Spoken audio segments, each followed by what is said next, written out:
As mentioned, my name is Daniela Pierre Bravo. I am a booking producer on a show called Morning Joe. Does anybody watch Morning Joe here?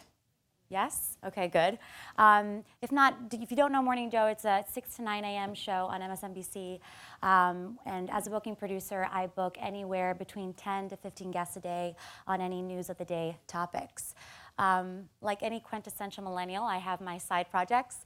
I am also a millennial ambassador for Mika Brzezinski's Know Your Value platform, where I do tons of content for young people, anything from mental health to financial wellness and millennials in the workplace. I'm also the co-author of Earn It, which is a book that I co-authored with Mika Brzezinski. And it's really a generational difference where we all come together and kind of see what millennials in the workplace need, what their aspirations want, what they want aspirationally, and what are the things that they're not getting, and where are the misconnections between generational points of view. And it's really a guidebook that I never had growing up. I grew up in the middle of Lima, Ohio, which is a really tiny town. I didn't have a lot of professional mentors and that sort of social capital that really helps people get in the door. So this guidebook is sort of meant for those people in mind. So you're probably wondering how I started from Morning Joe and then started writing a book with the co-host, Mika Brzezinski. And it all started in 2016. We were out on the road. We took the show on the road. We were covering the presidential campaign, and we were in South Carolina. And I didn't really have alone time with Mika at that point. I was a coordinator for the show, so I got the coffees, I printed the scripts, sort of the menial work on the show. And she had a speaking event that afternoon in Tennessee. And the person that was supposed to staff her fell sick. So she thought of me. And of course, I said yes. We sat in front of each other on a plane ride. And I took that time to tell her about this platform that I wanted to create called Access, which was based on my own story. I wanted to create a platform for young people, especially Latinas in the United States, for a way to find resources and tools to get a way in the door for people like myself that didn't have professional mentors, or again, that social capital that helps so many people prosper in the workplace. And she was sort of interested on the why behind it, right? Because for 2 years, I had not told her sort of my personal story. And I told her that the reason why I wanted to create the platform was because of all the struggles and barriers that I had growing up, and how it was so hard for me to get in the door. And so I started with telling her that I found out that I was undocumented in high school. And if you know what that means that you, as you're looking to college, you don't have access to scholarships or loans. So it was a really uphill battle from the get-go. Long story short, I made it through college at Miami University, taking semesters off, paying cash, working odd jobs here and there. And then I was at my senior year at Miami University with all of these odd jobs on my resume, with this sort of lofty idea wanting to work in media because I wanted to help create how stories were told. But at the time, I was still undocumented, so I was pretty handcuffed on what I could do. So it was my senior year before I graduated, and I thought, okay, if I'm gonna make it anywhere, it's gonna be in New York City. So I lied on my resume about one thing, and that was where I lived. So I sent my resume to tons of places in New York City, from boutique PR agencies to big media companies, and I heard back from P. Diddy's Bad Boy Entertainment, Puff Daddy, Sean Combs, however you want to call him, and they said, we noticed that you're local. Can you come in, interview tomorrow? And here I was, still in the cornfields of Oxford, Ohio, studying for an econ exam. I panicked, I said yes. And then I got off the phone and I said, okay, what am I gonna do? And like any millennial, I went straight to the internet to find answers, got on the Greyhound bus website, got on an 18-hour bus that night, 9 stops through the night, into smelly, stinky Port Authority, changed, cleaned up, and ran into my internship interview at Combs Enterprises, which was unpaid. I also had another unpaid internship that summer at MTV Viacom. And I was so excited, right, to be in New York City, to have those big names on my resume, but I was broke and still paying for college. So I had 4 side jobs again. I went to the internet for answers. I found Craigslist. I found jobs as a babysitter, a pet sitter. I was walking dog during my lunch breaks. I was working in bars and in clubs, literally anything that I could do to get through that summer. And I did. And I did all of that without knowing how it was going to pay off, right? Because I was still undocumented. So thankfully, by a miracle, DACA came out. Does anybody know what DACA is here? Great. And so that really was an opportunity where all my hard work, resilience, and all that good stuff paid off with a real opportunity. Long story short, a couple of months after that, I graduated.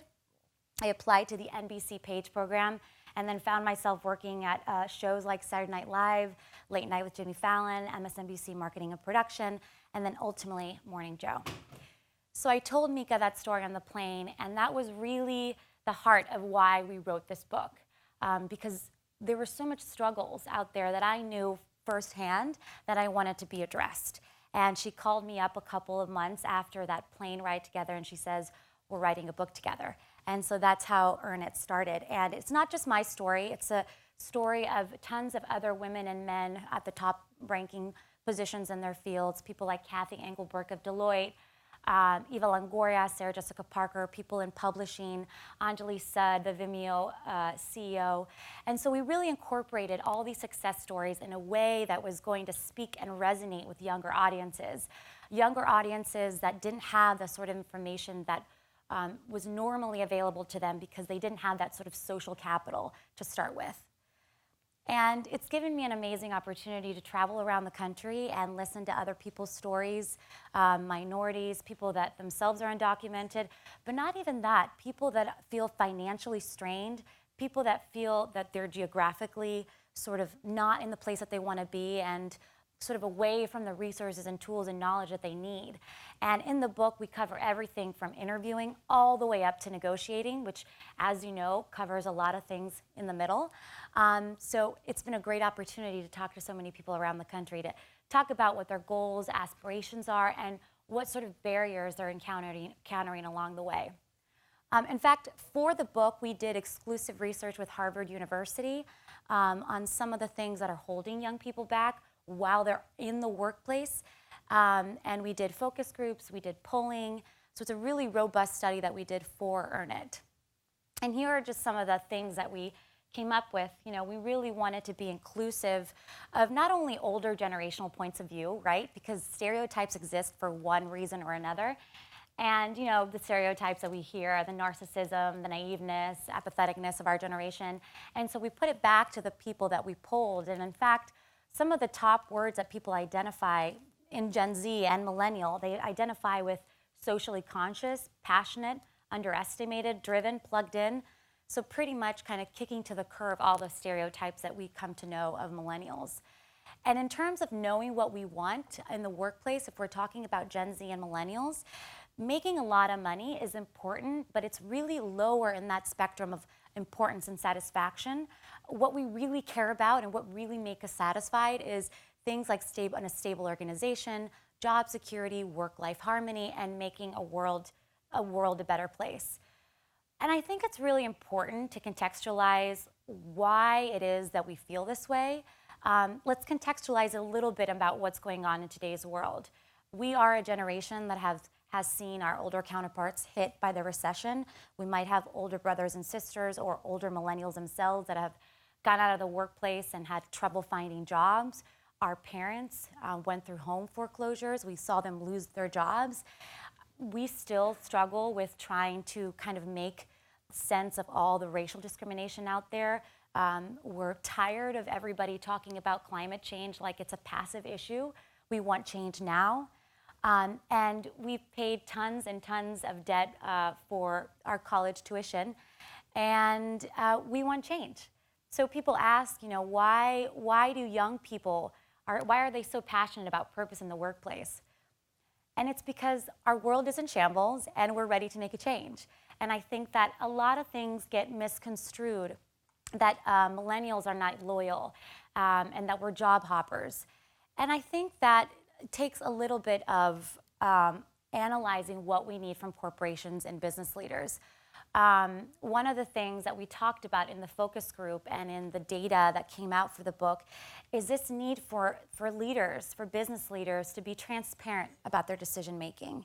We know that we're not going to save the world by, you know, sitting at a desk and doing Excel sheets all day, but we need you to remind us, you know, how we and our everyday small contributions not only help the bottom line, but overall the core missions of the company.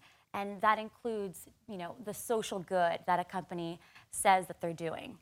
So that's really important for us. Transparency all around the ladder, and ways to be able to give opportunities to develop, even in entry-level roles or management roles or directorship roles. We know that we're not at the top making decisions, but we need to know how and why you're making decisions.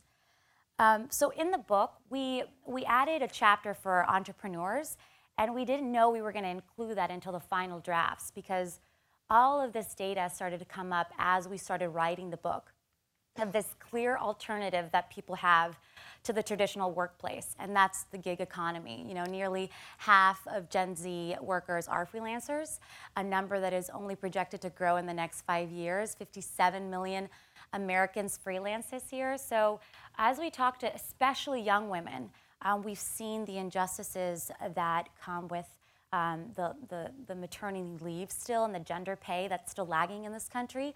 So the more that we talk to young people about this topic, the more that they've found that there is a viable option next to the traditional workplace.